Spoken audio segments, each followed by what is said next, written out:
Bismillahirrahmanirrahim. Assalamualaikum warahmatullahi wabarakatuh. Pertama-tama, yang saya hormati pada Bapak Agung dan Ibu Widya selaku dosen pengembangan sumber daya air dan kakak asisten. Kali ini saya akan menjelaskan, memaparkan hasil ujian air semester take home untuk mata kuliah SI 4131 pengembangan sumber daya air. Saya perkenalkan kembali Ahmad Hafiz Nur Rahman, NIM 150181012. Baik, hal yang akan dibahas pada kesempatan kali ini adalah yang pertama, pengenalan diri dan idealisme mengenai PSDA. Selanjutnya master plan PSDA Indonesia untuk 25 tahun ke depan. Setelah itu ada proses berlakunya peraturan PSDA. Selanjutnya ada hubungan Undang-Undang PSDA nomor 17 tahun 2019 dengan Pancasila dan UUD 1945. Selanjutnya usulan perubahan dalam Undang-Undang PSDA nomor 17 tahun 2019, rencana edukasi pada masyarakat, tahapan realisasi master plan, hikmah dan moto mengenai PSDA, doa malam untuk kebaikan PSDA, serta warisan untuk generasi mendatang. Ini adalah mimpi dan harapan utama saya untuk PSDA Indonesia. Semoga Indonesia bisa merdeka dalam PSDA untuk seluruh penjuru yang ada di Indonesia, baik itu di pulau terluar, terpencil, maupun yang sangat jauh. Baik, yang pertama, saya akan melakukan pengenalan diri dan idealisme. Baik, perkenalan kembali, saya Ahmad Hafiz, NIM 150181012. Untuk yang pertama, saya akan mengenalkan diri mengenai DISC. DISC ini merupakan suatu tools untuk melakukan pengenalan kepribadian diri dan dapat mengetahui tentang diri orang lain. Dalam DISC ini, kita dapat mengetahui bagaimana sifat kita dan bagaimana hubungan antara sifat-sifat karakter yang ada dalam DISC ini. Dengan DISC ini akan memudahkan kita dalam melaksanakan suatu kerjasama. Nah, di sini dalam hasil DISC, saya itu mendapat hasil tes yaitu DI atau dominan dan influence. Di sini dominan berarti saya dominan dalam mengambil keputusan, dalam memimpin. Sebagai seseorang yang dominan, saya harus bisa melaksanakan semuanya, mengintegrasikan dengan memperhatikan juga kepada sesama. Sehingga hasil yang diterapkan dari kerjasama organisasi itu bisa sangat baik. Selanjutnya untuk I itu influence, yaitu menginfluence, mempengaruhi orang untuk melakukan sesuatu yang organisasi inginkan. Karena ini sangat dibutuhkan untuk dapat membuat organisasi itu tetap berjalan dengan baik. Jadi dengan adanya karakter DI ini, dominant influence dalam diri saya bisa mengetahui apa-apa saja yang harus saya lakukan dan sikap seperti apa apabila bertemu dengan orang yang sama atau orang yang berbeda karakter. Karena itu sangat diperlukan untuk bekerja sama satu tim dan terutama nanti di dunia kerja. Selanjutnya untuk TPB itu teori plan of behavior yang 3 pokok pentingnya adalah etika, norma subjektif, dan kontrol perilaku. Nah, dalam TPB ini untuk PSDA ini kita harus bisa memperhatikan masyarakat sekitar, memperhatikan kondisi lingkungan, karena apabila kita menerapkan suatu kebijakan, itu akan langsung terkena dampaknya kepada masyarakat, baik itu secara cepat ataupun secara jangka panjang. Nah, kita harus bisa nih mengetahui dampak sebelum dan sesudah suatu kebijakan atau suatu program yang telah kita rencanakan. Sehingga dengan TPB yang baik ini kita bisa membuat suatu kebijakan yang memang tepat sasaran. Dan ini sangat diperlukan karena kita dengan mengetahui etika masyarakat, kemudian norma subjektif seperti apa, dan kontrol perilaku seperti apa, maka bisa menghasilkan suatu program yang bagus dan berkelanjutan. Selanjutnya untuk organizational behavior atau OB adalah perilaku dalam berorganisasi baik antar anggota maupun dengan organisasinya itu sendiri. Ini sangat diperlukan dalam menjalankan suatu organisasi, karena dengan organizational behavior yang baik itu kita bisa membuat suatu organisasi benar-benar maju dan benar-benar menghasilkan suatu mimpi dan angan-angan yang direncanakan.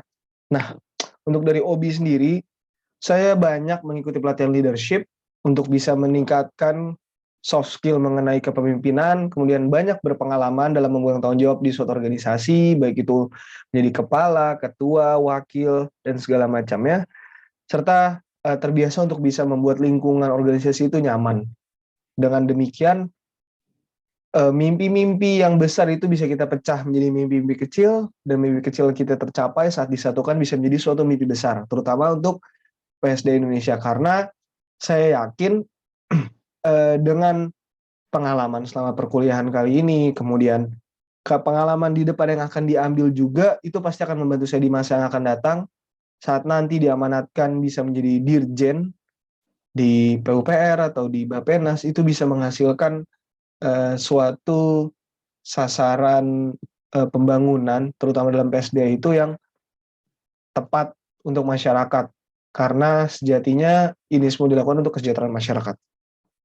Baik, bagian kedua yang akan dibahas adalah master plan untuk PSD Indonesia 25 tahun ke depan.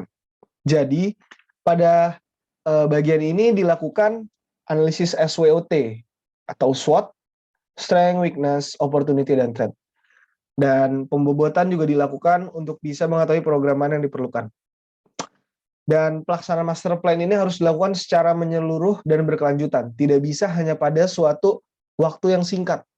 Harus dilaksanakan pada jangka waktu yang panjang dan sangat diperlukan kerjasama serta edukasi menyeluruh dari berbagai pihak yang berkaitan.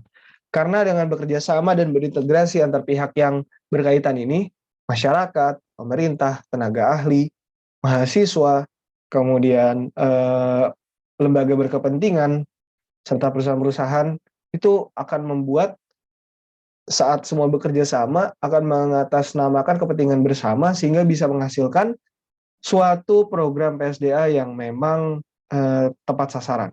Nah, ini salah satu contoh SWOT untuk PSD Indonesia. Untuk strength-nya, kita tahu Indonesia itu memiliki sawah, kebun, ladang, hutan yang luas sebagai negara agraris juga, kemudian curah hujan yang besar sebagai negara tropis, dan memiliki debit yang tinggi untuk sungai-sungainya. Tapi ada weakness-nya. Waduk kita itu masih sedikit. Ya, walaupun sekarang mulai banyak pembangunannya, tapi masih sangat banyak diperlukan. Kemudian erosinya juga masih tinggi. Untuk faktor eksternalnya ada opportunity-nya, populasi masyarakat sangat tinggi, kemudian masih butuh pasokan listrik karena listrik kita itu masih mengandalkan energi batu bara, belum secara sepenuhnya berdasarkan dari PLTA. Kemudian masih butuh pasokan air bersih, dan ternyata bisa terjadi banjir, kepentingan golongan, karena untuk kepentingan pribadi juga, kemudian kebutuhan irigasi dan industrinya yang bersaing. Nah, strateginya apa? Strategi yang bisa dibuat itu ada membangun sistem irigasi dan pengairan rumah tangga, ada membangun waduk dan PLTA, program kerja bakti, kemudian ada membuat sistem konservasi air tanah yang tepat serta transparan pelaksanaannya, kemudian membangun waduk dengan alokasi irigasi dan industri. Baik, dari SWOT tersebut akan dilakukan penentuan prioritas program. Nah, ini dilakukan contoh aspek pembobotan. Tapi sebenarnya yang diutamakan itu adalah sosial. Maka dari sini dilihat untuk pembobotan sosial itu memiliki nilai paling tinggi. Karena kita berfokus pada kesejahteraan masyarakat juga. Nah, jadi dari hasil yang didapat, dan seperti bisa lihat di layar, untuk penentuan prioritas program ini, prioritas utama adalah membangun sistem irigasi dan pengairan rumah tangga. Nah, dimaksud untuk prioritas pertama ini apa? Jadi kita akan membuat sistem irigasi yang menyeluruh. Karena negara kita agraris juga, dan itu bisa menjadi suatu komoditas yang menjanjikan. Selain irigasi untuk sawah, bisa juga nanti pengairannya untuk perkebunan dan segala macamnya, itu diatur sedemikian rupa sehingga air itu sudah bukan menjadi modal yang diperlukan untuk pengaliran air ini, karena semua sudah berlimpah gitu. Dan pengairan rumah tangga ini perlu untuk air bersih, serta idealisme yang ingin dicapai adalah kita bisa membuat air minum yang dari keran itu bisa diminum. Karena seperti di luar negeri, itu banyak negara-negara yang dengan kondisi lingkungan yang bersih itu air kerannya pun udah langsung bisa diminum dan itu aman, terjaga dan terjamin untuk kesehatan. Itu sangat idealisme yang sangat ingin dicapai. Karena sekarang mungkin banyak produk-produk yang dapat menjernihkan, membersihkan dari air mentah menjadi air siap minum. Tapi yang saya maksud di sini adalah kita tidak perlu lagi untuk membeli suatu produk, melainkan kita bisa langsung menggunakan air yang keluar dari keran itu untuk minum. Jadi tidak harus membeli produk untuk membersihkannya lagi. Jadi memang itu sudah airnya sudah layak minum dan sudah terjamin untuk kandungannya baik secara kimiawi, semuanya itu aman. Kemudian ada membuat sistem konservasi air tanah, kemudian program kerja bakti, kemudian membangun waduk dengan PLTA, serta membangun waduk dengan alokasi irigasi dan industri. Karena yang ingin dicapai adalah kita bisa merdeka secara sumber daya air ya, gitu. Pokoknya mimpi utama yang ingin dicapai adalah bisa membuat pengairan yang memang bersih, menyeluruh dan sehat, sehingga air dari keran itu bisa diminum langsung. Itu yang berat menurut saya. Oke. Secara sekilas saya akan membahas bagaimana proses berlakunya peraturan mengenai PSDA di Indonesia. Jadi ada 3 peraturan utama. Yang pertama ada Undang-Undang Nomor 11 Tahun 1974. Ini merupakan awal mula diberlakukannya peraturan mengenai PSDA Indonesia. Nah, berfokusnya itu pada kesejahteraan masyarakat secara keseluruhan. Dan semua itu diatur oleh negara. Tapi minusnya adalah pengaturan PSDA ini masih belum menyeluruh. Masih banyak celah-celahnya yang bisa diakali oleh pihak-pihak tertentu. Kemudian dilakukan revisi untuk menjadi Undang-Undang Nomor 7 Tahun 2004. Nah, satu Undang-Undang Nomor 7 Tahun 2004 ini untuk bisa memberi suatu peraturan yang lebih menyeluruh dibandingkan aturan sebelumnya. Dan ini dibuat karena adanya tekanan Bank Dunia dan IMF mengenai Watsal. Dan tapi dengan berlakunya ini berpotensi untuk disalahgunakan untuk apa? Ini berpotensi untuk dilakukan komersialisasi dari sumber daya air di Indonesia. Karena hal ini tidak sejalan dengan pasal 33 ayat 3 UUD 1945 karena ada komersialisasi ini dan air itu bisa jadi sangat mahal. Dan pembatalan undang-undang ini berdampak positif pada masyarakat. Selanjutnya ada Undang-Undang Nomor 17 Tahun 2019. Nah, pada bagian ini itu pengaturan lebih menyeluruh lagi mengenai PSDA. Hasil revisi dari peraturan sebelumnya, kemudian adanya potensi penghapusan wewenang pengelolaan SDA dan memiliki sanksi tegas untuk pelanggar pengembangan sumber daya air, terutama untuk perusak air, baik itu golongan perusahaan maupun individu, itu terdapat aturan yang mengaturnya untuk memberikan sanksi. Selanjutnya pengelolaan difokuskan pada masyarakat dan masih terdapat perubahan-perubahan yang diperlukan. Jadi aturan-aturan ini bisa menjadi dasar misal kami sebagai calon pemangku kebijakan nanti itu bisa menyelaraskan antara program dengan undang-undang yang ada supaya memang kesejahteraan dan kepentingan rakyat itu yang utama, bukan kepentingan pribadi, golongan, ataupun sekelompok tertentu. Nah, akan dijelaskan mengenai bagian keempat ini hubungan Undang-Undang Nomor 17 Tahun 2019 dengan Pancasila dan UUD 1945. Dengan Pancasila, ini undang-undang ini akan sesuai dengan sila kelima, yaitu keadilan sosial bagi seluruh rakyat Indonesia. Kenapa? Karena dari sanksi yang ada, wewenang yang harus dilakukan, bagaimana PSDA itu terjadi, dan bagaimana sanksi untuk pelanggar, itu semua berfokus pada keadilan rakyat, serta kesejahteraan rakyat. Jadi akan solid dan akan cocok dengan Pancasila sila kelima ini. Selanjutnya untuk UUD 1945 ini sangat sesuai dengan pasal 33 ayat 3 UUD 1945 yang berbunyi bumi dan air kekayaan alam yang di dalamnya dikuasai oleh negara dan dipergunakan untuk sebesar-besarnya kemakmuran rakyat. Balik lagi, utamanya adalah untuk kemakmuran dan kesejahteraan rakyat.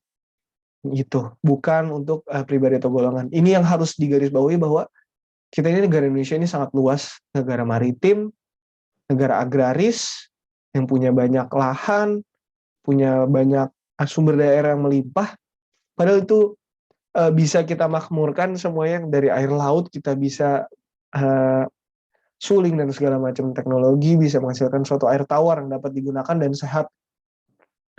Dan kesejahteraan rakyat itu tetap yang utama. Selanjutnya untuk bagian kelima, akan memberikan sedikit usulan perubahan dalam Undang-Undang Nomor 19 Tahun 2019. Ini adalah usulan yang diberikan, pengelolaan air itu wewenangnya masih banyak dilakukan oleh negara dan pihak yang ditunjuk, tapi bisa dibuat supaya pengelolaan itu langsung ditangani oleh rakyat. Karena ya sebagaimanapun juga rakyat yang langsung merasakan hal tersebut gitu. Jadi tapi rakyat juga harus diedukasi dan melaksanakan pemanfaatan dan pengelolaan itu secara bertanggung jawab.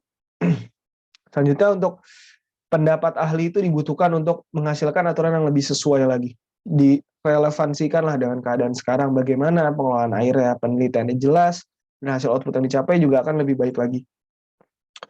Oke, selanjutnya pengelolaan tidak terbatas pada BUMN atau sektor yang ditunjuk, tapi balik lagi bisa masyarakat yang melaksanakannya. Asalkan masyarakat tersebut teredukasi dan tetap melaksanakan perizinan sebagaimana mestinya. Kemudian sanksi dibuat lebih berat untuk pelanggar PSDA dan pelaksanaannya di lapangan pun harus sesuai gitu. Jangan sampai terjadi ada uang semua selesai. Itu nggak baik sekali. Jadi perlu dilakukan penyelarasan aturan yang dibuat dalam undang-undang ini dan pelaksanaan di lapangan. Jadi harus benar-benar terjadi gitu. Jangan sampai balik lagi pada uang. Selanjutnya untuk pembiayaan air bisa lebih murah karena pengelolaannya bisa lebih menyeluruh dan sumber daya air kita itu sangat melimpah, tapi pengelolaannya itu harus bisa dibuat lebih baik lagi sehingga nanti air bersih itu bisa lebih murah dan mudah. Dan seperti tadi, mimpi yang program yang dicapai adalah bisa membuat air-air di rumah itu air kerannya dapat diminum tanpa menimbulkan penyakit dan memang itu layak minum gitu. Seperti itu untuk usulan yang saya berikan. Oke, selanjutnya saya akan memberikan bagaimana rencana edukasi pada masyarakat pada tahap Sidlakom ya, edukasi yang sesuai. Nah, ini edukasi merupakan suatu kunci utama dalam pengembangan sumber daya air. Karena tanpa edukasi ya rakyat hanya sebagai penonton. Rakyat hanya dianggap sebagai objek yang tidak berpengaruh. Padahal saat pengembangan sumber air dilaksanakan, itu yang mendapatkan manfaat langsungnya masyarakat. Dan mendapatkan kerugiannya pun masyarakat.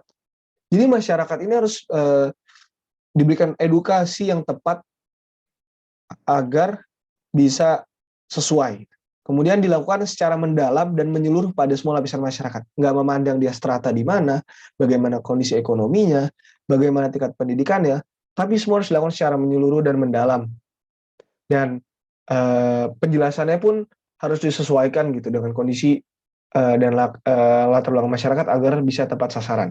Kemudian selanjutnya melakukan edukasi PSDA PSDA itu dapat dilakukan sejak sekolah dasar gitu.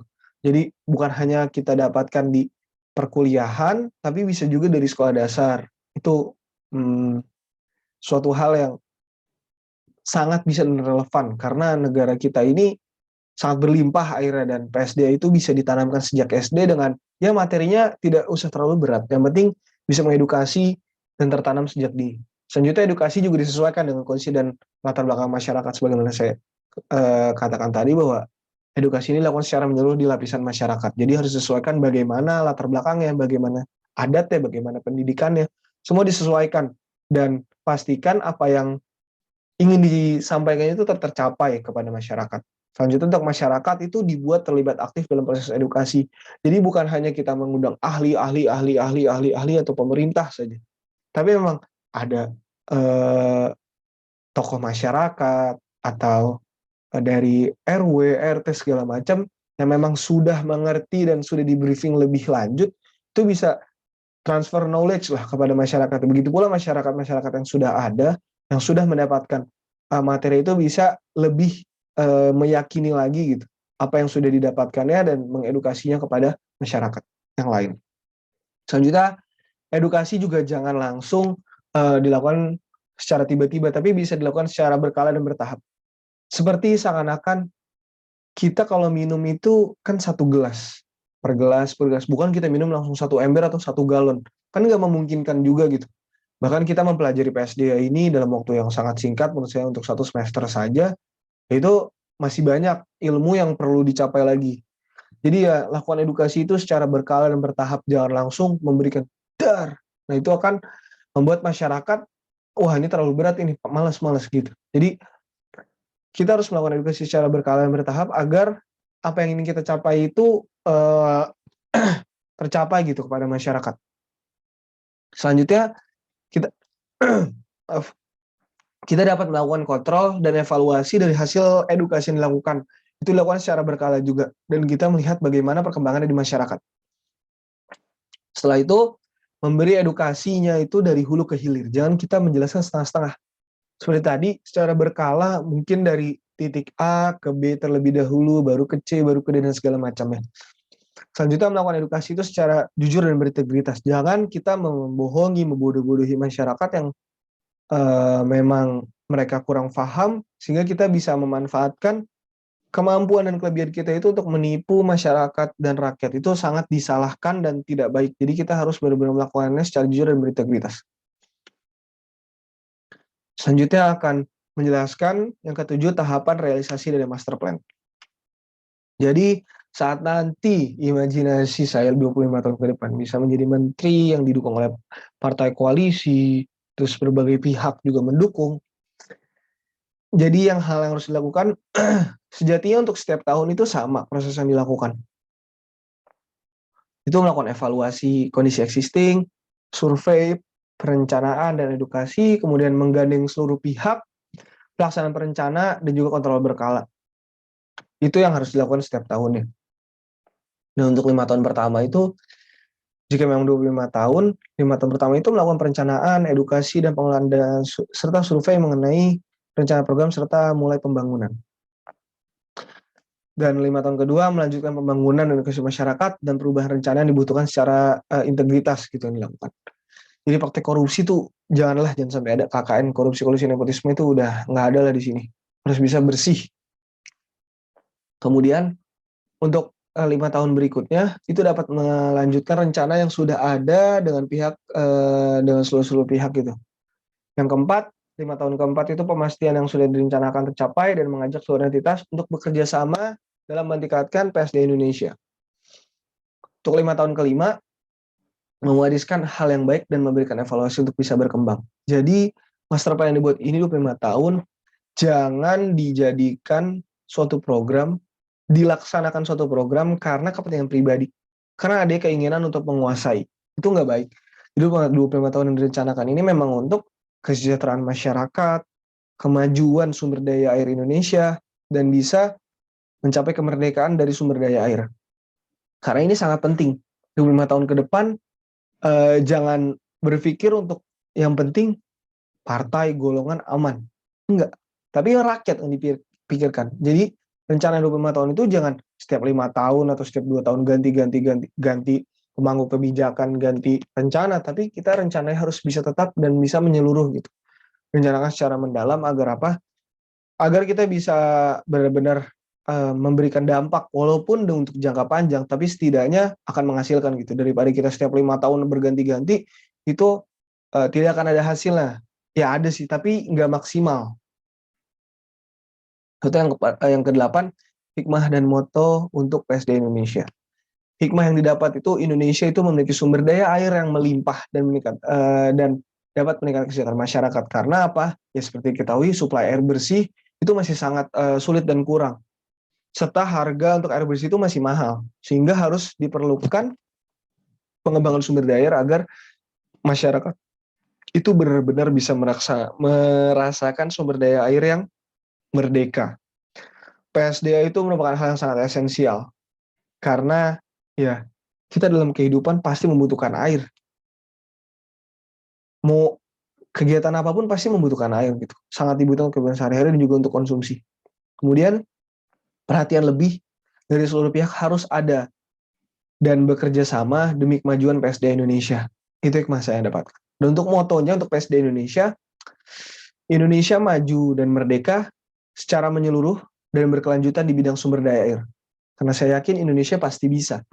Pasti bisa menjadi negara yang merdeka secara sumber daya airnya, menjadi negara yang membuat rakyatnya sejahtera untuk air. Jadi air itu udah bukan sebagai masalah, hambatan, tapi itu ya sebuah kekayaan alam yang bisa diatur gitu dan bisa digunakan. Dan seperti yang saya bilang tadi, PR PSD Indonesia itu masih banyak dan masih harus evaluasi sehingga perlu dilakukannya perbaikan secara menyeluruh dan mendalam. Baik, kita masuk ke bagian 9, yaitu doa malam untuk kebaikan PSD Indonesia. Baik teman-teman, saya mau mencoba memberikan doa malam untuk kebaikan PSD Indonesia dengan memohon kepada Allah Subhanahu wa taala. Saya berharap bismillahirrahmanirrahim, semoga PSD Indonesia itu bisa maju, Indonesia bisa benar-benar merdeka secara menyeluruh dan mendalam serta berkelanjutan untuk sumber daya airnya. Karena dengan kemerdekaan air ini bisa memberikan manfaat lebih bagi masyarakat, baik itu sektor pertanian, perkebunan, peternakan, bahkan ekonomi dan kehidupan sehari itu tarafnya akan meningkat. Dan saya berharap berdoa semoga pengelolaan di masa yang akan datang itu benar-benar bersih dan transparan. Tidak ada lagi praktik korupsi, kolusi, nepotisme, tidak ada lagi pemangku kebijakan atau pihak-pihak yang terkait itu untuk kepentingan pribadi dan golongan. Tapi saya berharap dan berdoa semoga bisa menjadi suatu program yang direncanakan atas dasar kemajuan dan kesejahteraan rakyat. Kemajuan dan kesejahteraan kita semua. Saya harap PSD Indonesia bisa menjadi suatu negara, Indonesia bisa menjadi suatu negara yang sumber daya airnya itu berlimpah dan dimanfaatkan dengan tepat guna. Bisa meningkatkan pariwisata, kemudian setiap daerah bisa menghasilkan air bersih, dan yang terpenting, dari air bersih tersebut bisa digunakan untuk kebutuhan sehari-hari serta untuk konsumsi. Saya sangat berharap dan berdoa, ya Allah, semoga sumber daya Indonesia ini bisa memberikan manfaat dan kebaikan untuk rakyatnya.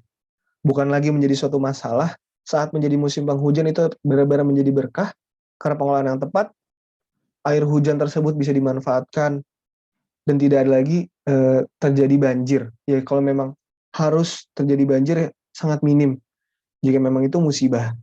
Tapi kalau tidak, sebisa mungkin pelaksanaannya baik.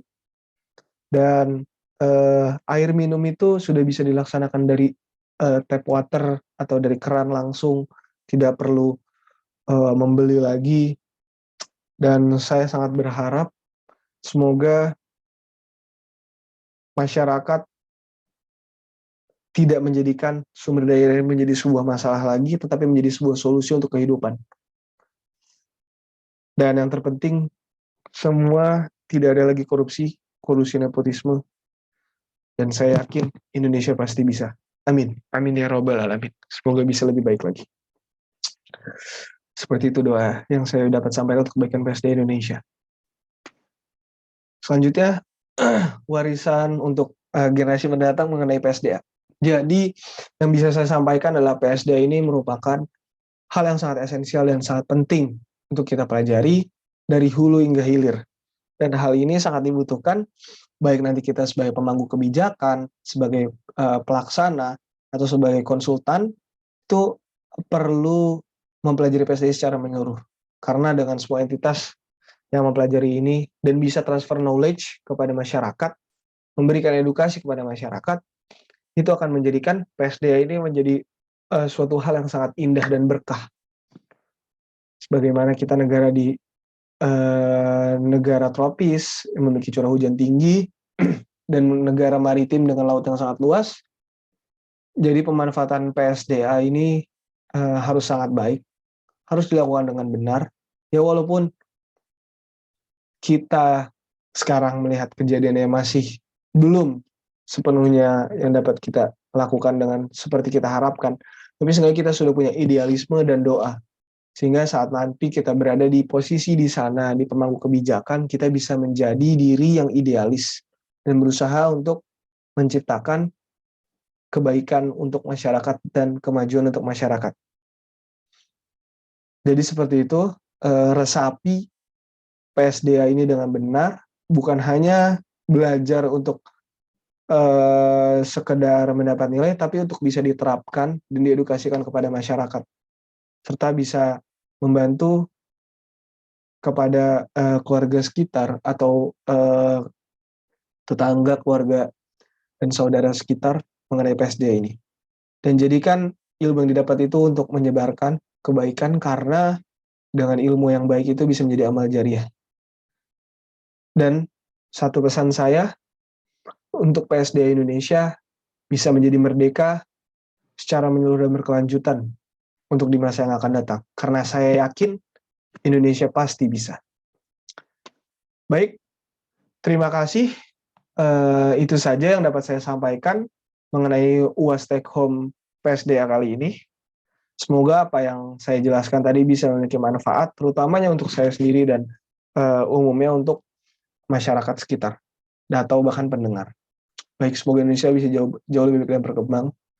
Dan semoga kita semua bisa menikmati air bersih dengan sehat, aman, murah, dan nyaman. Indonesia pasti bisa.